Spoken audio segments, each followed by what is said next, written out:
एक बार मेरे दिमाग में एक आइडिया आया और ऑनेस्टली कहूँ तो ये आइडिया बहुत सिंपल था, लेकिन जितना सिंपल था उतना ही पावरफुल भी। मैं इसे कहता हूँ 4 इफ्स जो लाइफ को वर्थवाइल बनाते हैं। मुझे याद है मैं कार्मल लाइब्रेरी कार्मल कैलिफोर्निया में था। ये मेरी फेवरेट जगहों में से एक है। शांत, सीरियस और सोचने के लिए परफेक्ट। मैं वहाँ बैठा था, स्टडी कर रहा था, थोड़ा रिसर्च कर रहा था और तभी ये थॉट मेरी नोटबुक में उतर गया।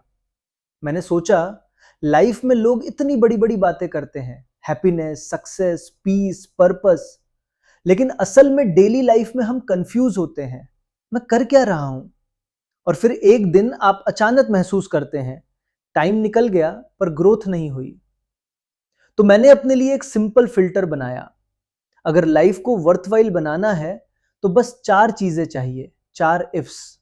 और अगर आप इन्हें सीरियसली ले लें तो आपकी लाइफ की डायरेक्शन बदल सकती है। If number 1, if you learn तो लाइफ वर्थवाइल बनती है। पहला इफ है इफ यू लर्न। अगर आप सीखते रहते हैं तो लाइफ वर्थवाइल बन जाती है। और मैं यहां स्कूल वाली लर्निंग की बात नहीं कर रहा, मैं बात कर रहा हूं लाइफ लर्निंग की। आपको सीखना पड़ेगा कि लाइफ किस चीज से बनती है। आपको सीखना पड़ेगा कि आपके आसपास क्या चल रहा है। आपको सीखना पड़ेगा कि लोग कैसे सोचते हैं, कैसे रिएक्ट करते हैं, कैसे टूटते हैं, कैसे उठते हैं। और सबसे इंपॉर्टेंट, आपको सीखना पड़ेगा कि आप खुद कैसे काम करते हैं। आपका माइंड, आपकी आदतें, आपका डर, आपका ईगो, आपकी डिसिप्लिन। अब सीखते कैसे हैं? बहुत तरीके हैं। आप सीखते हैं ट्राइंग करके, आप सीखते हैं एरर करके, आप सीखते हैं सही करके भी और गलत करके भी। कभी कभी एक मिस्टेक आपको एक पूरी किताब से ज्यादा सिखा देती है। आप सीखते हैं दूसरों के एक्सपीरियंसेस से। और ऑनेस्टली यही सबसे चीप तरीका है सीखने का। दूसरों की गलतियों से सीखो ताकि तुम्हें अपनी गलतियां महंगी ना पड़े। लेकिन एक डेंजर है, लोग सीखना बंद कर देते हैं। और जब लर्निंग बंद होती है, लाइफ धीरे धीरे रिपीट मोड में चली जाती है। सेम सोच, सेम रूटीन, सेम कंप्लेंट्स। और फिर सरप्राइज भी वही, सेम रिजल्ट्स। मैं आपको एक लाइन दे देता हूं, नेवर स्टॉप लर्निंग। क्योंकि जिस दिन आपने सीखना बंद किया, उस दिन आपने ग्रो करना बंद कर दिया। और लर्निंग सिर्फ बुक से नहीं होती। लर्निंग तब भी होती है जब आप अपने दिन का ऑनेस्ट ऑडिट करते हैं। आज मैंने क्या सही किया? आज मैंने कहाँ कॉम्प्रोमाइज किया? आज मेरी एनर्जी कहाँ वेस्ट हुई? मैं किस बात से अवॉइड कर रहा हूं? और अगर आप सीरियस हैं तो एक चीज जरूर करें, जर्नल। क्योंकि मेमोरी भावुक होती है, लेकिन जर्नल फैक्चुअल होता है। जर्नल आपको दिखाता है कि आप सच में कौन हैं, न कि आप खुद को क्या समझते हैं। तो पहला इफ क्लियर है, if you learn life worthwhile बनती है। अब दूसरा इफ यू ट्राई। आपने सीख लिया, अब क्या? अब उसे यूज नहीं किया तो लर्निंग सिर्फ एंटरटेनमेंट बन जाएगी।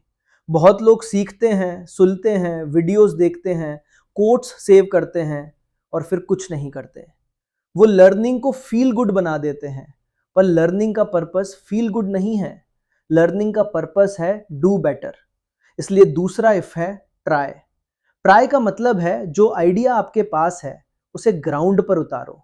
देखो क्या आप गार्डन ग्रो कर सकते हो। देखो क्या आप बिजनेस स्टार्ट कर सकते हो। देखो क्या आप प्रमोशन पा सकते हो। देखो क्या आप नेक्स्ट इनकम ब्रैकेट में जा सकते हो। देखो क्या आप ज्यादा दे सकते हो और फिर भी आपके पास इनफ बच सकता है। और ट्राई का मतलब ये नहीं कि सब परफेक्ट हो। ट्राई का मतलब है मैं शुरुआत करूंगा, चाहे इम्परफेक्ट ही क्यों ना हो। मैं बच्चों को एक एग्जांपल देता हूं, बहुत सिंपल। मान लीजिए मैंने 2 पोल्स खड़े किए और 2 फीट की बार लगा दी। मैं पूछता हूं, हु कैन जंप 2 फीट? कोई बच्चा कहता है आई डोंट नो। और मैं कहता हूं how are we going to know? Try it. अब अगर बार गिर गई तो क्या ऐसा मतलब है कि तुम जंप नहीं कर सकते? नो। इसका मतलब बस ये है कि तुम्हें टेक्निक, टाइमिंग और कॉन्फिडेंस चाहिए। तो फिर क्या? Try it again. मुझे मेरे मेंटर ने एक बात कही थी, कीप ट्राइंग। माउंटेन पर चढ़ने के कई रास्ते होते हैं। जरूरत पड़े तो पीछे से स्नीक करके चढ़ जाओ, बट कीप ट्राइंग। ट्राई का मतलब है फ्लेक्सिबिलिटी। अगर एक रास्ता नहीं चला, दूसरा रास्ता चुनो, पर रुको मत, क्योंकि बहुत बार फेलियर का मतलब अंत नहीं होता। फेलियर का मतलब होता है मेथड गलत था, मिशन नहीं। और ट्राई के बिना आपकी लाइफ में एक खतरा आता है, आप रिग्रेट में जीने लगते हो। आप सोचते हो काश मैंने तब कोशिश की होती, काश मैंने शुरू किया होता, काश मैंने खुद पर भरोसा किया होता। तो दूसरा इफ यही है, if you try, life worthwhile बनती है। अब तीसरा इफ, और ये सबसे टफ है, if you stay. Staying power, consistency, finish करने की आदत। लाइफ में बहुत लोग स्टार्ट तो करते हैं पर फिनिश नहीं करते। स्प्रिंग में प्लांट करते हैं, समर आते ही छोड़ देते हैं। फाउंडेशन बनाते हैं, फिर दूसरी फाउंडेशन बनाने चले जाते हैं, फिर तीसरी, और उनकी लाइफ में फाउंडेशंस स्कैटर्ड रह जाती हैं, लेकिन कोई घर नहीं बनता। अब आप सोचिए, फाउंडेशन कितनी इंप्रेसिव लगती है, लेकिन फाउंडेशन के ऊपर घर ना बने तो वो सिर्फ कंक्रीट है। और कंक्रीट में कोई वार्मथ नहीं होती। वार्मथ तब आती है जब रूफ लगता है, जब फायर प्लेस जलता है, जब सेलिब्रेशन होता है, जब आप कुछ कंप्लीट करते हैं। स्टे का मतलब है हाफ वे पर भागना बंद करो। स्टे का मतलब है बोरिंग फेज में भी टिके रहो, क्योंकि हर वर्थवाइल चीज बोरिंग फेज से गुजरती है। जिम में भी पहले हफ्ते मोटिवेशन, दूसरे हफ्ते सोरनेस, तीसरे हफ्ते बोर्डम, और वहीं 90% लोग गायब हो जाते हैं। और जो स्टे करते हैं वही ट्रांसफॉर्म होते हैं। रिलेशनशिप में भी पहले हनीमून फेज, फिर रियलिटी फेज, फिर रिस्पॉन्सिबिलिटी फेज, और जो लोग स्टे करते हैं वही मैच्योरिटी तक पहुंचते हैं। बिजनेस में भी पहले एक्साइटमेंट, फिर रिजेक्शन, फिर डाउट, और जो स्टे करते हैं वही मास्टर बनते हैं। मैं एक दोस्त को जानता हूं, जिम कार्डवेल। मैंने पूछा, Jim what are you good at? उसने कहा, स्टार्टिंग ओवर। फनी आदमी है, पर ट्रूथ ये है, स्टार्टिंग ओवर कभी कभी जरूरी है, लेकिन अगर आपकी हैबिट ही स्टार्टिंग ओवर बन जाए तो आप कभी फिनिश नहीं करेंगे। और यही तीसरा इफ सिखाता है, stay long enough to finish.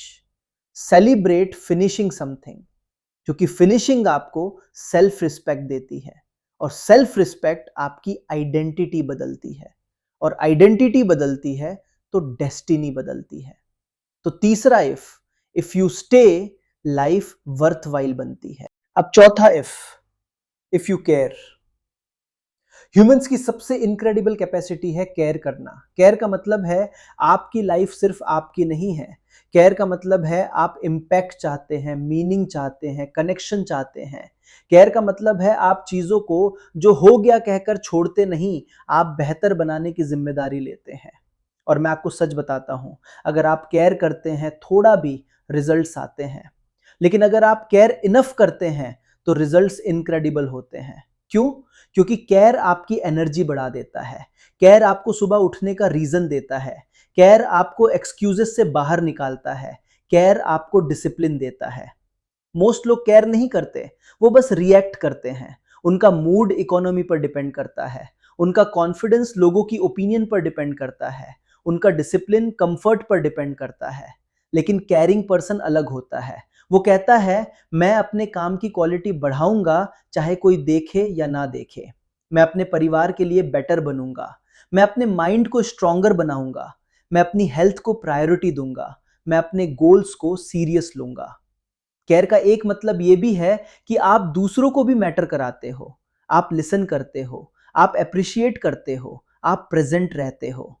और अगर आप केयर करते हैं तो आपकी लाइफ में एक चीज आती है, पर्पस। और पर्पस के सामने फियर छोटा हो जाता है। पर्पस के सामने लेजीनेस कमजोर हो जाती है। पर्पस के सामने एक्सक्यूजेस शर्मिंदा हो जाते हैं। तो चौथा if you care, life worthwhile बनती है। तो अब मेरे पास 4 इफ्स हैं। एक, इफ यू लर्न, आप ग्रो करते हैं। 2, इफ यू ट्राई, आप मूवमेंट बनाते हैं। 3, इफ यू स्टे, आप मास्टरी बनाते हैं। 4, इफ यू केयर, आप मीनिंग बनाते हैं। और ये चारों टुगेदर लाइफ को वर्थ वाइल बनाते हैं। अब मैं आपको एक सिंपल वीकेंड असाइनमेंट देता हूं। कागज निकालिए या जर्नल खोलिए और 4 हेडिंग्स लिखिए। What will I learn next? What will I try next? Where do I need to stay longer? What do I truly care about? और फिर एक एक ऑनेस्ट आंसर लिखिए, क्योंकि लाइफ चेंज स्पीचेस से नहीं बदलती, लाइफ चेंज डिसीजन से बदलती है। और डिसीजंस तब आते हैं जब आप खुद से सच बोलते हैं। तो बस इतना ही, 4 इफ्स, सिंपल लेकिन पावरफुल। और अगर आप इन्हें सीरियसली ले लेंगे तो आपकी लाइफ सिर्फ सक्सेसफुल नहीं, वर्थ वाइल बन सकती है।